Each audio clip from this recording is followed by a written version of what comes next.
don't want what we know out there. How a person can go from really almost nothing to becoming a millionaire by owning rental properties. He would always buy these flip houses, and I just remember thinking, this guy is crazy. Why would he buy that house? In the past decade, there's been a huge surge in the peer-to-peer short-term rental market. Become an insider. So you have to know the rules before you get the game. Every second counts. So make every second count. Welcome to the Real Estate Jam. Whether you're just beginning or the best of the best, we're glad you're here. We will share successes, failures, and strategies for the action-taking real estate investor. And now to your hosts, JD, Annabelle, and Melissa. Hey guys, welcome to the Real Estate Jam podcast. I'm JD with my wonderful co-host, Maybe. Hey. Melissa, and we're pretty excited. This is a topic that we haven't had too much discussion on the podcast before, but I'm really excited, specifically considering that we are putting some land under contract today. So I'd like to introduce you guys to Mike Marshall. He's the owner of Tolosa Property Group.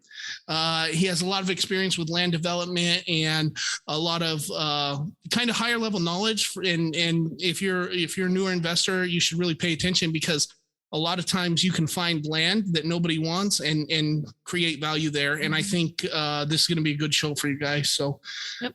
Thanks, Mike. Absolutely. Thanks for having me. Mike, usually the way it goes is we ask you to introduce yourself to our audience and let them know why they should listen to you. Sure. So my name is Mike Marshall. I've spent probably the last 15 to 20 years in the land development arena. So that's everything from custom single family homes to assisted living facilities to TV and movie studios, kind of the whole gamut of land development. And within the whole spectrum of land development, I pretty much have lived within the entitlements phase of the project. And that entitlements phase is really getting the initial approvals from the planning division. And so ultimately, in terms of the reason why people should probably listen to what I have to say is that a lot of times people are really afraid of the whole land development concept. Oh, yeah. They think that it's very complex and expensive, et cetera. And it certainly can be. But the approach that I propose, at least when you're starting out, is something that you can do without a lot of that complexity. And it's a way to really add value to either vacant land or even developed land without really ever having to touch it. Yeah. And that's such an amazing skill set to have, and where you can provide that value to other investors, whether you're wholesaling, or I guess it'd be more of a wholetailing where you're just flipping land and getting the entitlement process going. You said the entitlement process. What are the other steps in the land development that we're looking at there? Can you break that down a little bit? Yeah, absolutely. In general, there's kind of three large steps, prior to actually building on the ground, and that first step is the land entitlement process that goes through the planning division. And that's where you get your initial approvals from the city, whether it be at the staff level or the planning commission or city council. That's where you're going to actually get your initial approvals. And then from there, you're going to move on to a phase where you're dealing with engineering. And so that's all your grading permits and maybe your utility permits, all your wet and dry utilities, all of that kind of stuff. That's where you get your permitting for that. And then the third phase is really the building permit phase that people are more familiar with. And that's when you're submitting all your plans to building and safety and getting your building permits issued. And then once you actually get those issued, that's when you can actually break ground and start moving on your vertical development. Through that whole process, as you go through the development process, there's a lot of inspections along the way to kind of make sure that you're following what you were approved for. And then ultimately, when the project is approved, what you're shooting for at the end of the day is something called a certificate of occupancy. And that certificate of occupancy, you'll sometimes see that inside office buildings or restaurants or whatever, but it's basically indicating that the project that is built on the ground today is consistent with all of the approvals and the building code, et cetera. And so ultimately that golden ticket is a certificate of occupancy. Gotcha. And so are you, and then the way that you operate, right? Are you going out and finding, 20-acre parcels of land? Are you finding 5-acre? What does that look like? And then That's just blank land. There's no approvals to do anything. And then you're taking it from that blank land. Are you subdividing it and then getting it entitled? How does that work? Sure. So under the umbrella of the term entitlements, there's a lot of different types of entitlements. And so subdivision is certainly one of those entitlements. And so in terms of what I do, it's kind of any of these things that fall under that umbrella. And so certainly the subdivision is one of them. So you go out and you get 50 acres in Texas or something, and you break it down to 10-acre parcels and you sell it off just like that, So that's the kind of the most simple way of doing it. Or even in a more urbanized setting, doing something where you just do a simple lot split, something that's big enough for 2 parcels. You do the 2-lot subdivision and you go through that process. And that's probably the most basic type of process. And so, yeah, that's stuff that I certainly do, but then it kind of starts to escalate and progress from there, and as you escalate, it just gets more complex, but also the return also obviously increases as well. And that can go anything from, I said, subdivisions to there's like things called conditional use permits that are allowed to change the use of an existing building. So it's not only vacant land that I'll deal with. I'll also look at built property as well and look at stuff that's underutilized from a zoning perspective. So the existing zoning on the property may allow for, let's say, a multifamily building, but there's already just a single family house on it. And so I'll go and I'll pick up the house, get the property entitled for the multifamily building, and then go after that and sell it off to the developer. And so that's another exit strategy as well. And then if it doesn't work with the current zoning, then we look at something like a zone change or a rezoning process where you're going to actually go in and change that zoning to something that's more favorable for what we're trying to do. And that rezoning is kind of like the most advanced level of the entitlement, the range of entitlements. And it's the most advanced because it requires the most level of review. It requires the most amount of public hearings. It's the lengthier and most expensive process. So it has more risk associated to it. And so as a result, that has a greater reward. How much of that process, because I guess the way that I have it in my mind is probably a lot different than it really is. How much of that process is really about doing the proper paperwork, dotting your I's, crossing your T's, and then how much of it is knowing the people down at the planning department and working it from both, or I guess it's probably both, but I just feel like the people that know them get their plans approved, and the people who don't know them spend months in purgatory. Yes. Right. Yeah, no, it makes sense. And there's certainly an element of truth to that. So I'm not going to deny that at all. I'll say that the lower level type of entitlements, the less complex, it's a very much of a technical part of getting all the paperwork dialed in and getting everything that the city needs to review your application. That becomes very just technical and procedural. As you get more escalated in terms of the land use or zone changes or anything that requires really a public hearing before a planning commission or city council, those type of projects are going to add in the political element to it as well. And so it certainly does help to know people, inside the planning division, but also to have an understanding for how the process works, not so much from like what it says on paper within the zoning code. That's important too, but know how the process really works kind of behind the scenes and be able to utilize those relationships. And if you don't have those relationships, that's fine, but that just means you need somebody on your team that does. Right. That's great. It's not what you know, it's who you know or who can. To a certain extent. Yeah, to a certain extent, it definitely is the case. Yeah, absolutely. Sorry, Mike. So I just had a question. We had talked to somebody some months back about some of the tax advantages. Do you remember who I'm talking about? The tax advantages in doing this kind of stuff about, you remember with Kyle and them? They were talking about it? Okay. Is there any tax advantages on any of this? I'm certainly not a tax expert. There are certain things that you can do to, I guess, put yourself in a better position. If you're familiar with opportunity zones. Yeah, that's what I'm talking about. Yeah. Yeah. So if you're familiar with opportunity zones, that's one area that you can certainly get some tax advantage on. But by and large, at least the process that I talk about is very similar to flipping.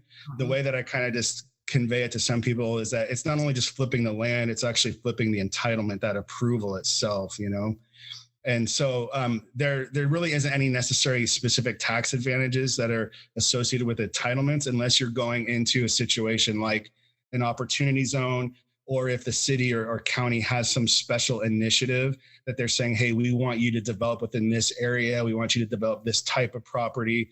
And if you do so, then we're going to suspend or postpone taxes. So sometimes you find those programs that'll be applicable to the individual jurisdictions. So it's just have to look for it. But by and large, there's not anything specific. Okay. Yeah, that's what I was talking about, because they were talking about building lower income housing, right, and the advantages to do that. So got it. Yeah, and that can be that is one of the areas where there is those kind of opportunities, and a lot of times that's usually like a public-private partnership between like the city or the county, and then also the investor as well. And so they usually work together. So sometimes like the city will actually buy the property with their funds, and then they donate that essentially to the developer, and the developer will take on their expense, but it is a private public partnership. Right. That's exactly it. Yeah. That's great.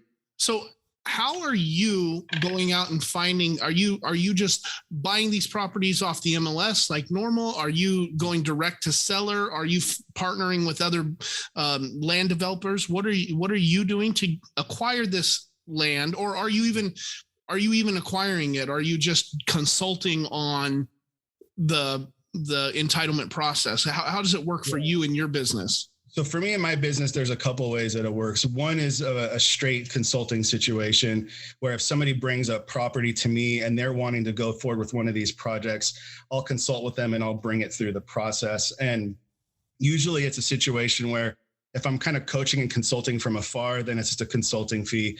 If they want me to actually run the actual project and manage it from kind of beginning to end, then it's usually like a reduced consulting fee along with maybe a small piece of the actual deal itself. So that does happen too.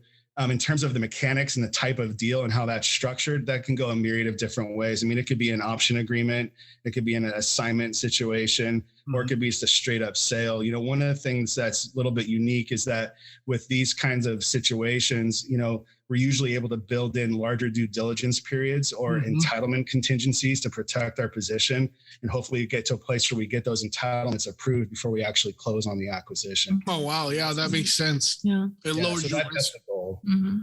Lowers your risk. Yeah, exactly. Are you paying full price when you're purchasing it, all out sale? Are you paying full price for these properties? Are you looking to build your value in by changing the use of it? Or are you also, in flipping and wholesaling and all that kind of stuff, you make your money when you buy? Is that the same thing with the entitlement process, or are you able to force appreciate the value based off of the entitlements and stuff that you're able to do? Yeah, the answer is really both at the end of the day. If I can do both, then that's what I'd want to do. Right. Obviously. So you're just creating that wider margin, right? But the difference between what I'm doing and what maybe a lot of land flippers or wholesalers are doing is that I can add value on the back end. So I'm not as reliant on getting the property at 30 to 50% of the value or whatever, is typical, so in a lot of ways, to kind of go back to your previous question, originally I would go directly to the seller. But now it's a situation where there's so many people I know in my network that are selling land, that I can go directly to them and I can work directly with them. And in that situation, I'll either set up a JV agreement, or if it doesn't work, then I'll actually bring in funding from other investors and we'll do the full acquisition ourselves and add value on the back end. And so in that sense, it kind of saves me time, and it also saves me like marketing dollars as far as reaching out to a lot of people. Right. So if I can get it for the discount, I certainly would shoot for that. But a lot of times I can just go pretty much close up to retail based on comps for, like, say, vacant land, for example, because the developer is valuing it differently than, let's say, like a recreational user or something. Right. Absolutely.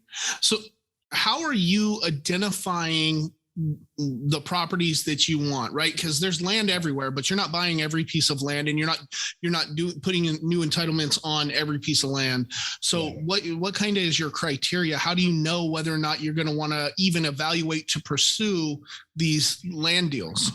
Right. So I was mentioning before how I look for underutilized property, and the answer to the question is it really starts in the zoning code. So this is like where my experience kind of gives me a little bit of a head start, is that I'm able to go in and really quickly research the zoning code for any jurisdiction.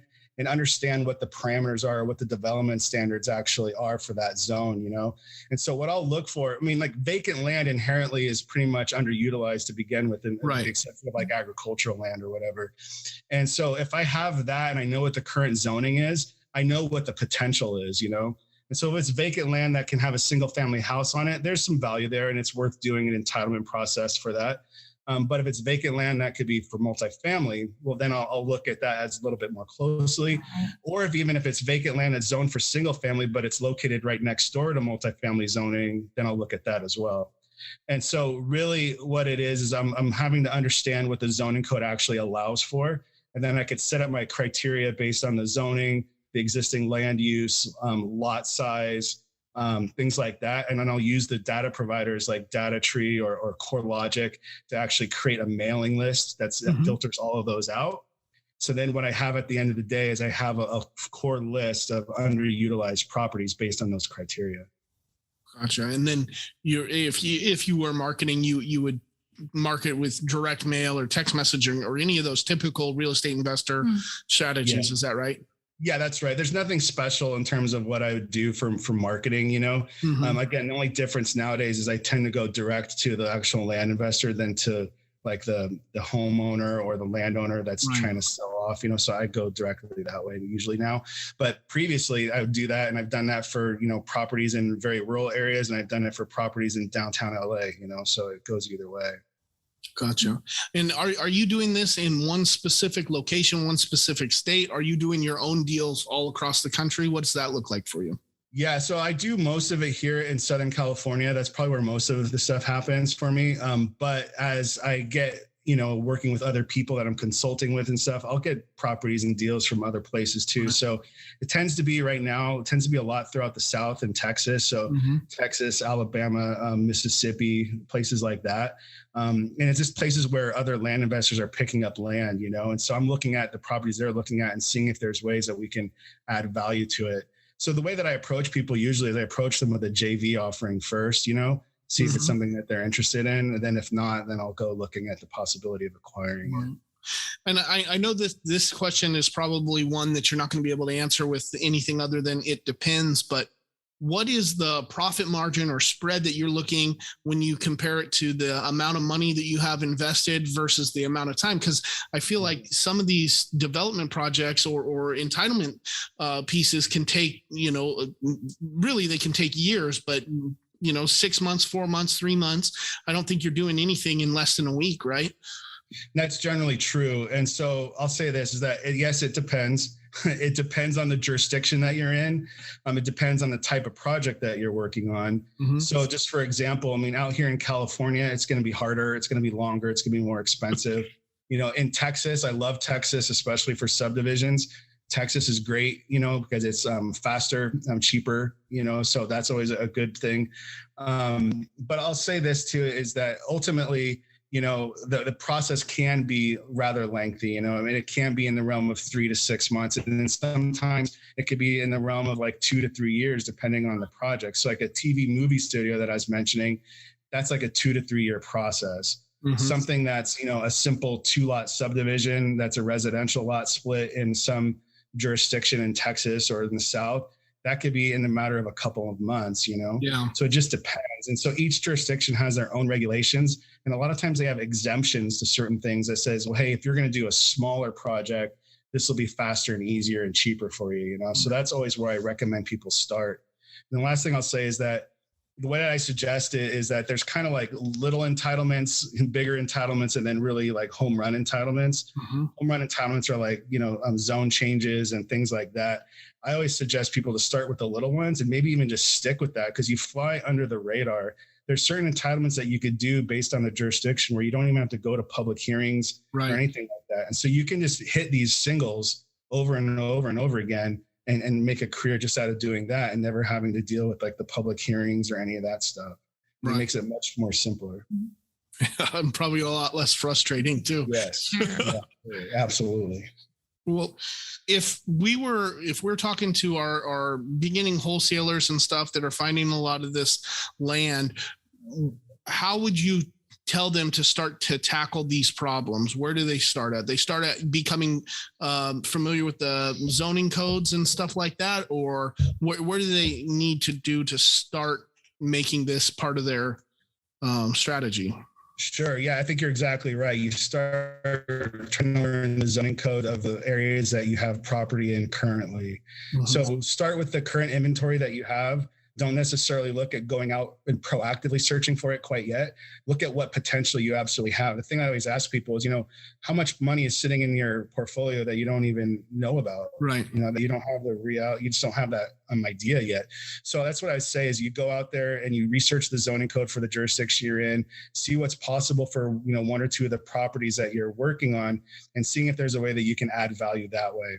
And so you either go through that process yourself in getting the entitlements, or at least you're aware of what that value is. Mm-hmm. So that way, when you try to go and sell it, you try to go to a developer rather than trying to go to the recreational buyer who has just two different mindsets. Nothing wrong with either one. It's just that the developer has a certain profit margin they'll hit. And so as long as they hit that margin, they're okay to spend up to a certain dollar amount. So you do that process, you can really figure out, kind of what the maximum is for them and what your value actually really is. Okay. And are you picking your end buyer? Do you have your end buyer in mind when you start to work a project? So one of the big builders around here that we see all the time, which we would love to get in front of if we could, is like D.R. Horton. They come in, they buy these big tracts of land, they start putting up these stamped out houses.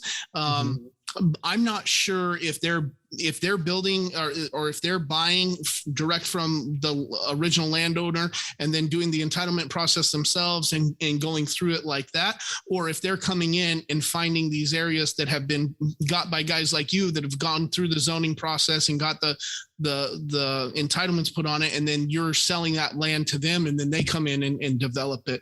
But I feel like that's a good way to jump in front of something big like that. Yeah. What they tend to do is that they typically do have what they call a forward planning division that looks at getting property entitled. And the one advantage that they have is that they're huge companies, they're publicly traded a lot of times.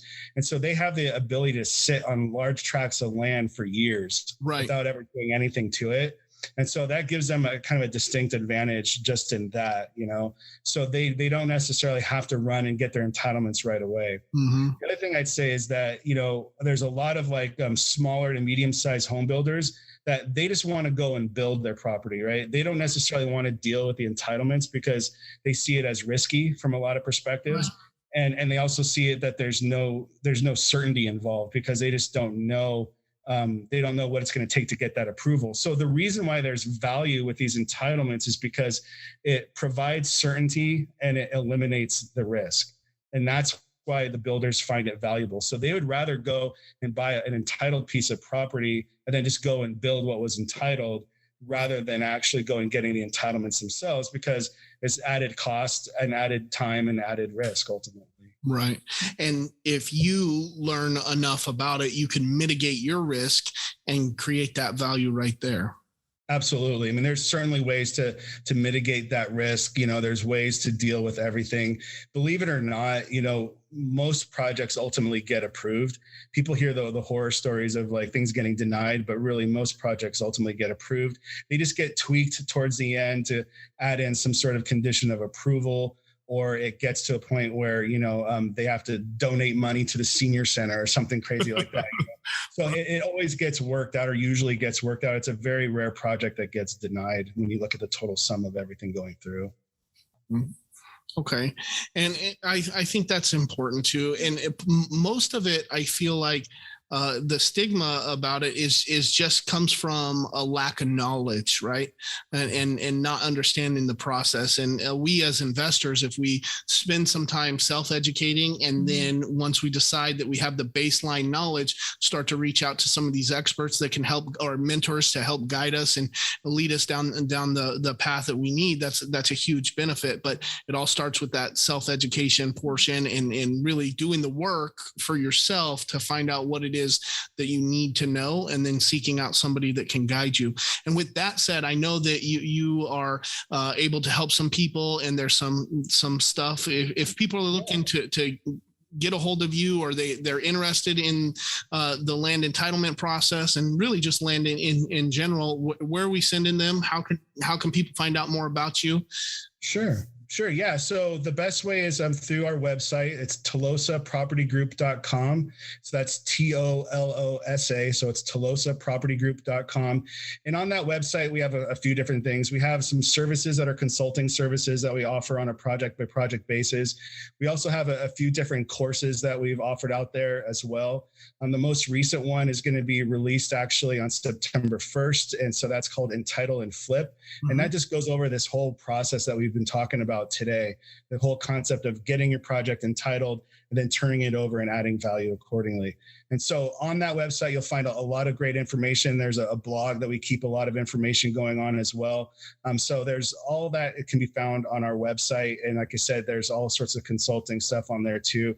And everybody can reach out to me directly via email at mike@tolosapropertygroup.com. And you can also find me on Facebook and direct message me there. And that's easy as well. Awesome. And before we wrap it up for today, if there was one piece of advice that you'd give a newer investor or somebody who was just starting out, what would that be? Really, my biggest piece of advice is maybe not even relative to what we've been talking about 100%, but that is that understand what your property can and cannot be used for. Mm-hmm. People, I think, especially with vacant land, have a tendency to misvalue their property because they don't understand the constraints that are actually applicable to their property. A 1 acre parcel in the same county isn't necessarily of the same value. Right. Every parcel is unique. Everything is different. So you have to understand the constraints and the attributes that are applicable to each to really understand the value. Right. Absolutely. Well, Mike, we really appreciate you coming on today and sharing this. Like I said, this is a high level concept, maybe even a little bit different than a lot of the other things that we've had on this show before. But we do appreciate you taking the time to break some of that down for us. And I'm sure I'll come to you if I have any of these land questions for these deals we're locking up right now. You got anything else, Melissa? Thanks, Mike. We appreciate you. Mike, thank you so much. Thanks so much, guys. Thank you. Awesome. Thank you for listening to the Real Estate Jam. We hope you enjoyed today's episode. For more information, check out our website, therealestatejam.com, or find us on Instagram, Facebook, and Twitter at The Real Estate Jam. If you have any questions, feel free to drop us an email at therealestatejam@gmail.com. See you next episode.